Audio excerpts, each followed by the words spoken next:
All right, welcome everybody. Excited to have you all here on the Go Fast, Grow Fast podcast. And today we are talking with Tim Ritchie. I'm really excited about this conversation. He's a really cool dude running a great company, but I will let him tell you all about that. So, Tim, welcome. Really glad you're here. Yeah, thank you so much, Sean. Appreciate it, and thanks for the opportunity to come chat. I'm looking forward to the conversation. Had a chance to listen to some of your earlier podcasts. They're super fun, so this should be great. I appreciate that. Well, you want to give people an idea of your background? What is it? What do you do? Yeah. So running a company called Integrate IQ.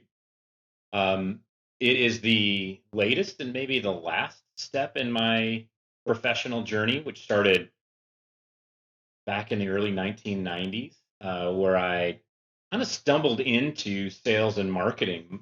Growing up my whole life, I really had one area of focus. I wanted to be an attorney. I knew exactly what I wanted to be when the other kids were running around. They wanted to be policemen or firemen. I wanted to be a prosecuting You attorney. you liked arguing with people? Is that what I hear? Yeah, yeah. Yep. That was part of it for sure. Um, and kind of I did the whole thing, graduated from the University of Washington. I live in Redmond, Washington today. Pacific, maybe the last Pacific Northwest native, and graduated from UW, took the law school admission test, applied to and was accepted into some law schools, and then and only then did I decide, gosh, I should talk to some of my lawyer friends to see if they like their jobs. And zero did, none, not a Wow. one.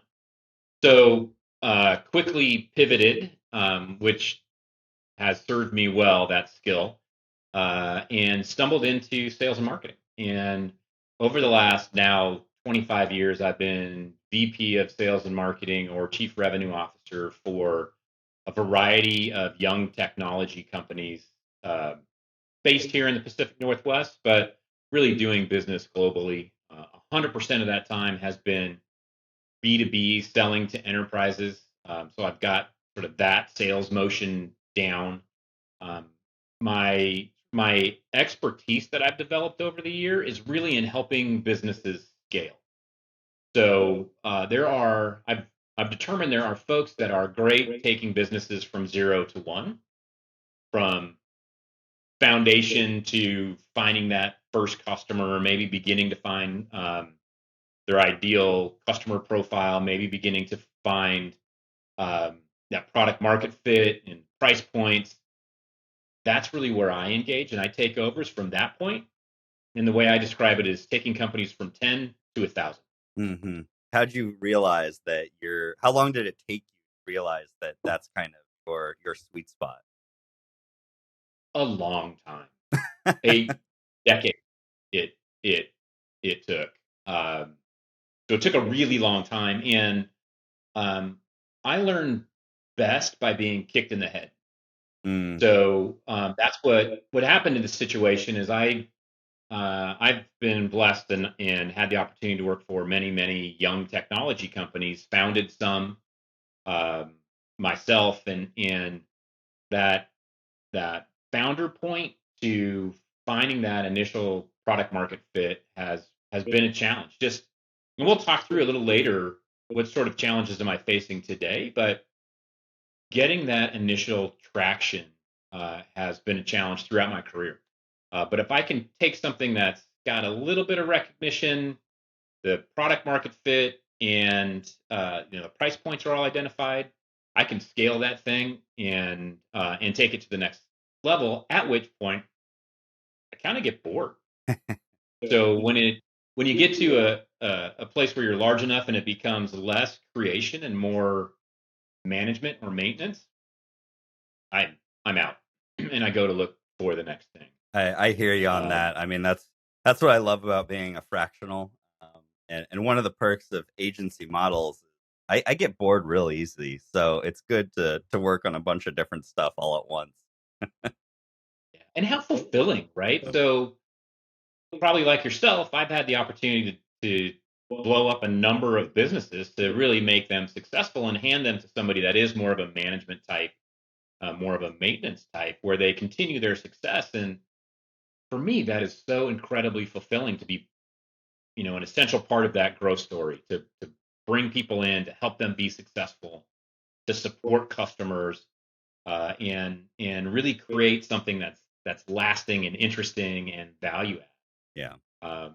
And honestly, that's where my journey has taken me over the years. Is um, I got to a point where I'd kind of done the things I wanted to do in terms of proving sales and marketing and scaling, and I'm I'm 54, right? So I started to think more about legacy and what do I leave behind, and I'm again blessed to be in a position where I can have those thoughts, right? I'm not struggling to make a mortgage payment or something, and Yep. and that took me to think about two areas of passion of mine. First is the environment. Uh, I feel like we are in a um, really precarious position related to the environment, climate change, with water availability. I believe strongly in those things, and believe it's an urgent issue that needs to be addressed yesterday. So that's area one. Area two is I really believe that, and it's kind of connected, that the U.S. food system, from what the government supports with subsidies through what we allow to be put on the shelves and labeled the way it is, and what is sold in fast food restaurants or pitched as food in schools, like French fries are considered a vegetable. Wait, French is fries that are is not a that vegetable. not accurate? Is that not a veggie? I thought it was Yeah, I know, basically I a know. It's salad. Hold on. yeah, yeah. I know. So it's kind of how I think of wine, but that also is not a fruit salad. Um, so that's the second area of passion of mine, and I got to a point where I just wanted to engage somewhere where I could make a difference, and went and worked for an energy consulting company as chief revenue officer, and then got that up to a place where I was happy with it. Pivoted off to another energy consulting company that's focused on renewable energy in particular, and got that up and launched. And then I was presented the opportunity to buy my own company, uh, a company that is in the scale phase, where the founder has done a phenomenal job of pricing, productizing, product market fit, putting together an amazing team of really stellar individuals that all mesh together, and uh, they are truly more than the sum of their parts. And we make a huge difference in our clients' businesses and lives. And it's in a space that I am a total geek about. I discovered HubSpot, which is a CRM system for the smart CRM system now, is how they're branding themselves, uh, 15 years ago. Coming off of Salesforce, which had just grown too big for me, too complex. And for the last 15 years, I have not used another CRM system. I am a total geek about it, an absolute fanboy. I love HubSpot, and am clearly unabashed about it. I had the opportunity to buy a company called Integrate IQ that is HubSpot centric. Um, I'll take just a second to tell you a story. I was out mowing the lawn, listening to a podcast, as I often do, heard Hmm. a business broker talk about their company. She was super bright, dropped the mower, came in, listened to the rest of the podcast, went to her website, saw this free listing, wasn't even listed. They didn't have the engagement yet. Called up the broker, bugged the absolute crap out of her until she started sending me information, and ultimately got to meet the founder. Um, had the structure of an LOI um, put together in 3 months. Went through due diligence, and in April of 2023 took the business. And I just delighted. It's been Now, when such you a when ride. you decided that you wanted to buy this company, at that point, did you know that you excelled in that 10 to 1,000 rather than the 0 to 1 range? And that's why you wanted to buy a company instead of found one? Or was that just a happy accident?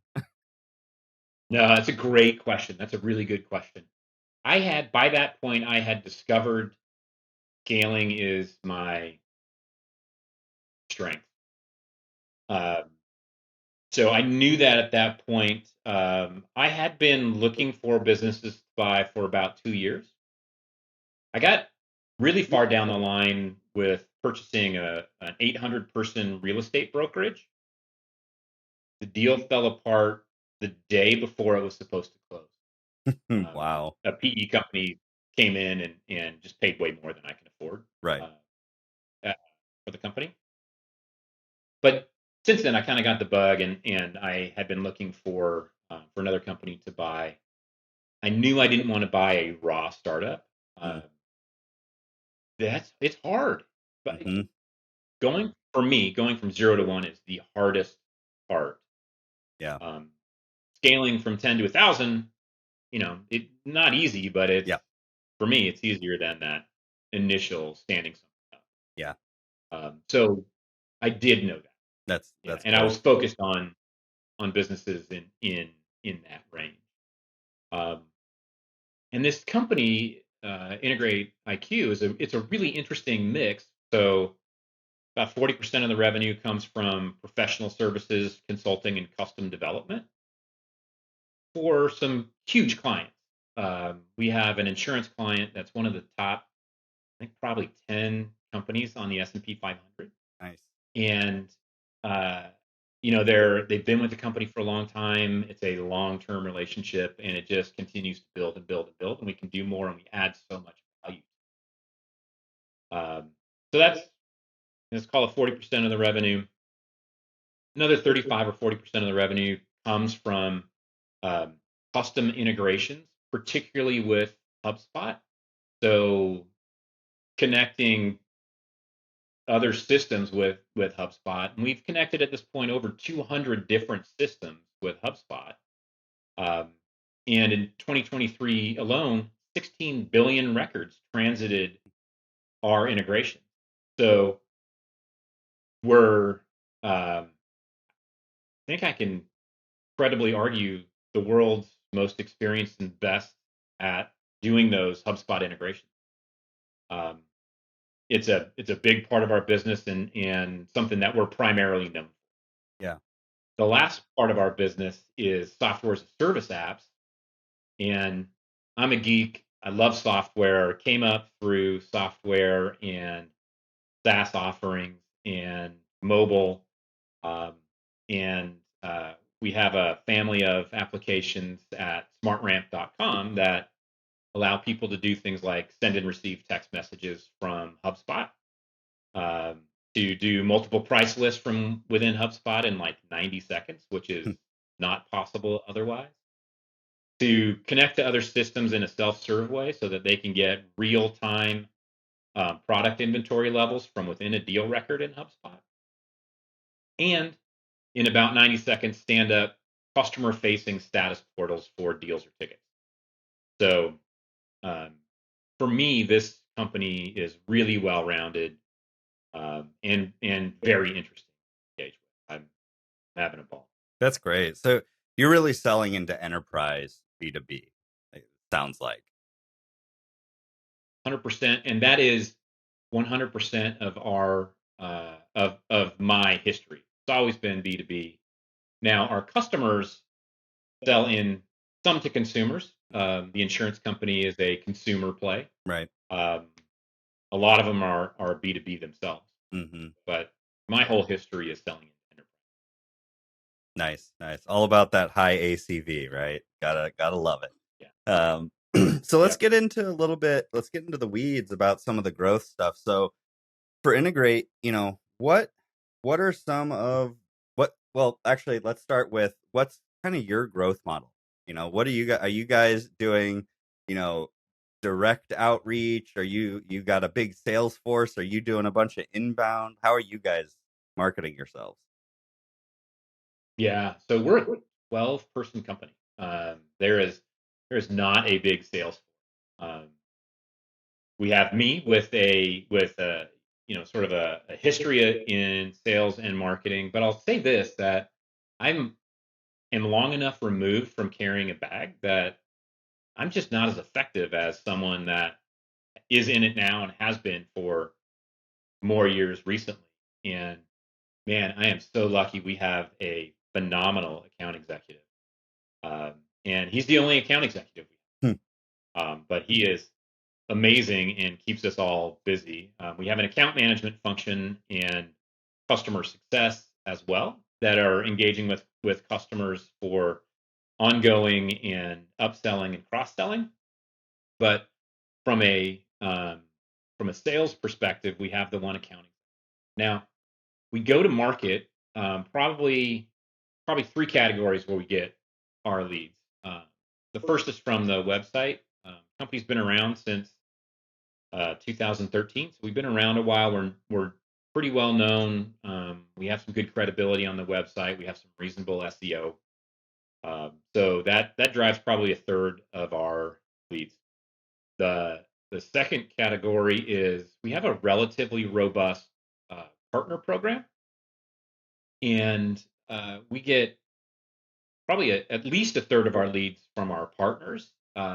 That is, it's actually the fastest growing part of our business. So more and more of our leads are coming from partners. And the last bit is leads coming directly from HubSpot. And the way we get engaged there is HubSpot growth specialist will have a customer that is evaluating HubSpot licenses, but they need to connect systems A, B, and C. And that growth specialist needs to have that problem solved before their prospect will pull the trigger on a HubSpot license. So they pull us in.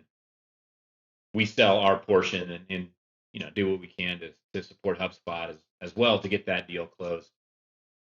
Again, we are unabashed HubSpot advocates, so that's getting them the deal is our focus. Yeah, that's really cool, and that's great to hear about the partner program. Being one of the fastest growing areas right now, because that's we're seeing the same thing across a lot of clients. Is that partner programs are the way to go? Yeah, yeah. And what's the saying? It takes a village, right? So Hmm. my experience has been that customers have a business problem to solve, and those problems are often complex. And not every, particularly companies sort of our size, we don't we don't have the expertise, the skill set, the experience to do everything for everybody. Yeah, We kick ass in a couple different areas. right. We're the best in those couple different areas, but we're not great marketers. And our customers often come to us with a marketing integration, automation, HubSpot problem. So we partner with someone like yourselves to solve the marketing issue, and we take care of the other things that we can. So we try to pull together best in class solutions and partners, all in often a single contract or a, with us maybe running point. So there's a single point of contact and organization for our customer, um, but we're bringing together lots of different. Right. Yeah. And so for just to round out the context for everyone, so are you have a small team doing a lot of work. And so you have a website and SEO, and obviously partner programs require management of those partners. Are you engaged with an agency or contractors or anybody to help with that work? Or are you still handling all your marketing in-house? We're handling marketing in house.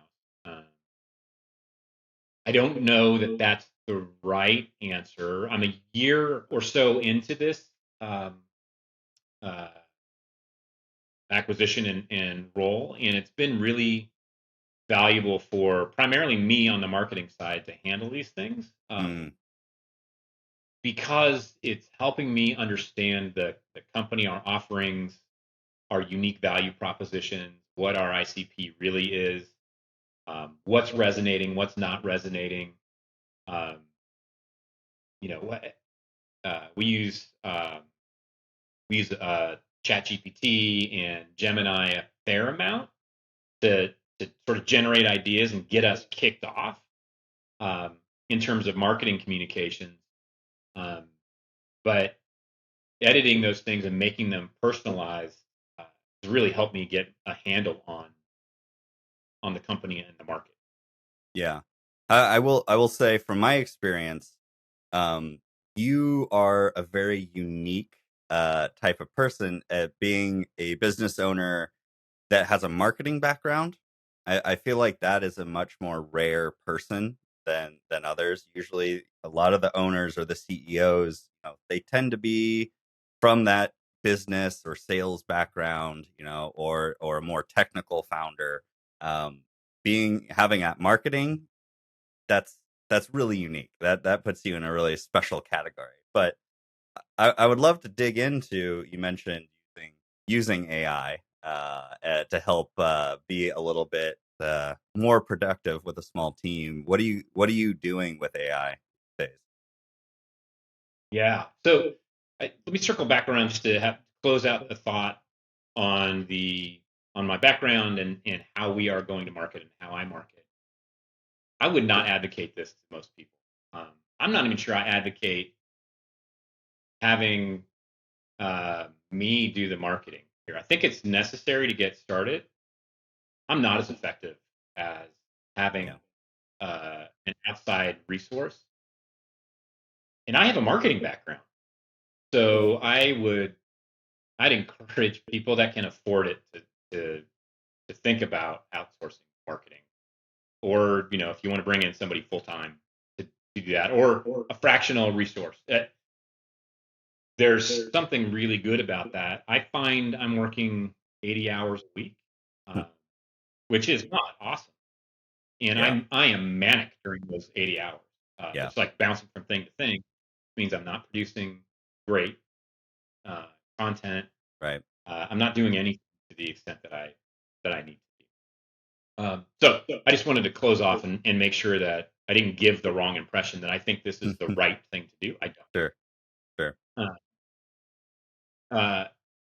But uh, one thing that to get to your question, um, AI has allowed us to do so much more in many aspects of our business, and it's not an end all be all. Put in a prompt and we're done, but it does help us come up with ideas. It does help us start with alpha drafts of documents. Um, we've created the beginnings of marketing content. We've created the beginnings of lead magnets. We've created the beginnings of um, company policies. Uh, it does research for us. If we write something um, fresh, it helps edit those things. Um, and it's getting so much better so fast. It's just crazy. Um, we subscribe to the pro version of Chat GPT. It was the best available for a long time. Mm, I had a hard time getting into our brand voice. Um, Google recently launched Gemini, and I find that much closer to our brand voice and just smarter than Chat GPT. yeah. Um, that said, we built our own GPT in Chat GPT to help prospects map map integrations, right? So Nice. someone can go to our GPT and map out, with a couple simple prompts, map out an integration that maybe they can use on their own, or they can bring to us and get us started. So there's a ton of Dolly for creating or at least getting started with some ideas. I mean, there's tremendous opportunity. Yeah. Now, with so I find that a lot of organizations are a little scared of getting into AI and like, where do I start? And with smaller organizations, it's often led by like one person who gets really into it, and then some orgs are lucky that they've just got a bunch of early adopter geek types on staff that they kind of form a little cohort. I'm curious, at your company, are you driving a lot of that AI adoption, or is it across your whole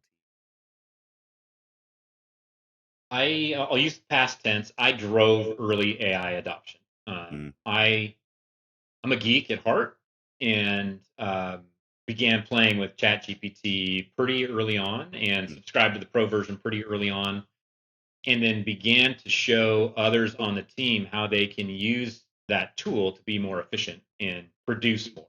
yeah, Um, and I'd say that for us, that's a massive benefit, is it allows us to not have to grow headcount, um, which keeps our expense lower, which means we can spend more on marketing and and other tools, as opposed to bringing on people to create things from the beginning, from scratch. yeah. Um, so I began, I listened to your a couple episodes of your Growth Llama podcast, and prompt engineering was in the first couple of episodes there, and that's the key, right? I thought you were right on the mark in where you were going with that, and the people that understand AI and understand how to craft prompts correctly are the ones that will separate themselves from the rest, because AI will be, and probably already is, everywhere. Everybody's doing it. There is a flood of crappy content available right now. Hmm. Separate yourself by using AI as a beginning, and then put your unique thoughts and voice into it, and getting a head start by ensuring that your prompt is engineered correctly. Yeah, yeah. No, it's difficult, and I'd say so. If you had to pick one tactical use case of AI right now that you guys are using, what would you say is the most impactful thing that you're using it for? To generate marketing, and by that, what I really mean is to generate the seeds of ideas for marketing content, Mm, uh, mm, and doing that with a solid prompt that sets out the persona that the GPT or that the AI is going to take on. Hopefully, having a history with that AI so it understands the business, yep. and speaks in the appropriate brand voice, and is addressing a specific issue or question. Get a prompt back, and then in seconds, which would have taken hours to create, and then refine that so that it's truly reflective of our business. Yeah. It saved us um, hours and hours. Yeah. No, I think that is the marketing content side of things is one of the biggest opportunities. I also think it's probably one of the most misunderstood opportunities, to your point of how much you need to invest up front to get these things dialed in, to make it put out quality.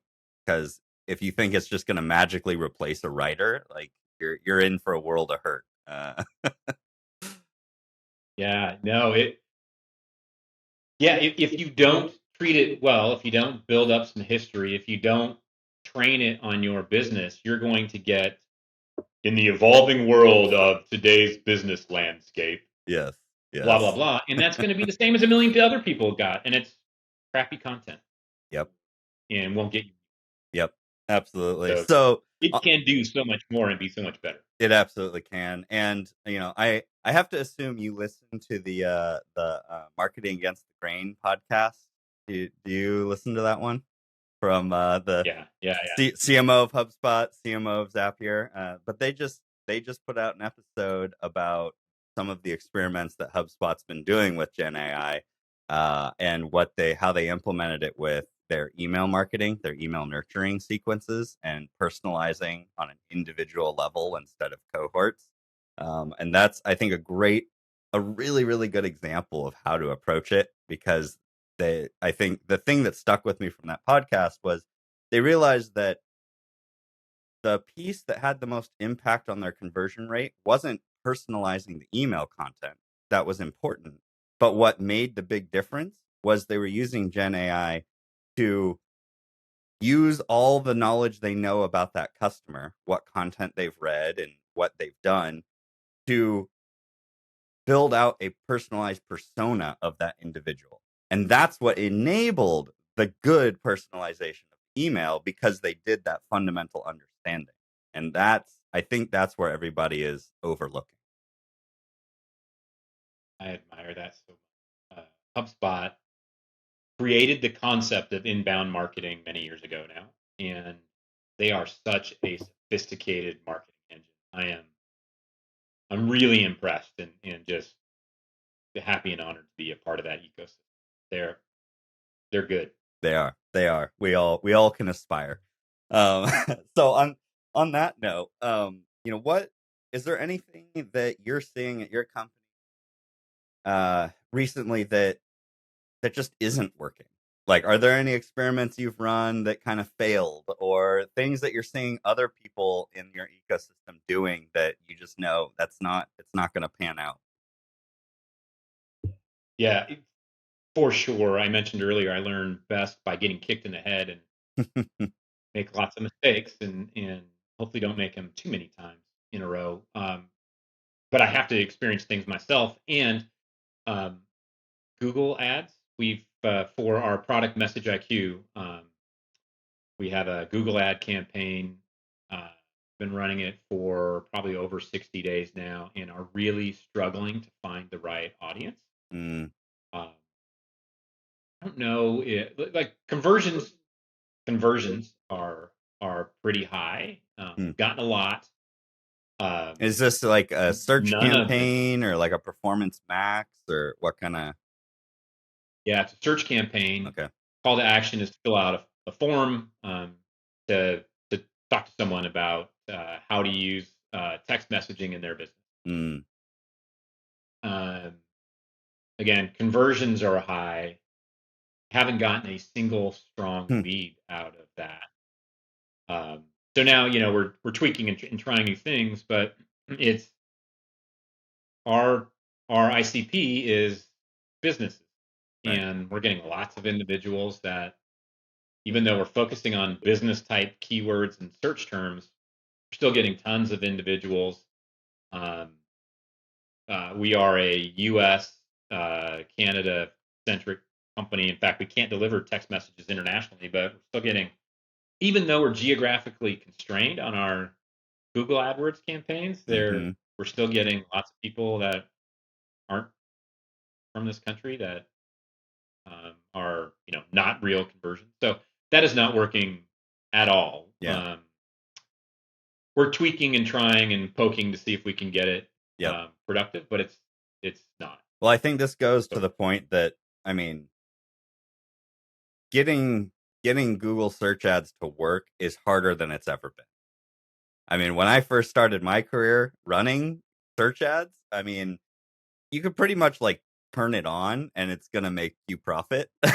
And now it's like it takes a specialist quite a bit of work to really deliver value on there anymore, because it's such an easy formula. That's the science side of marketing, where it's like $1 in equals $10 out. We love how you just pull the levers and it's magic. You can see the whole thing. Attribution actually works there. And because of that allure, it's more competitive than it's ever and getting back to, I am not a Google Ads specialist.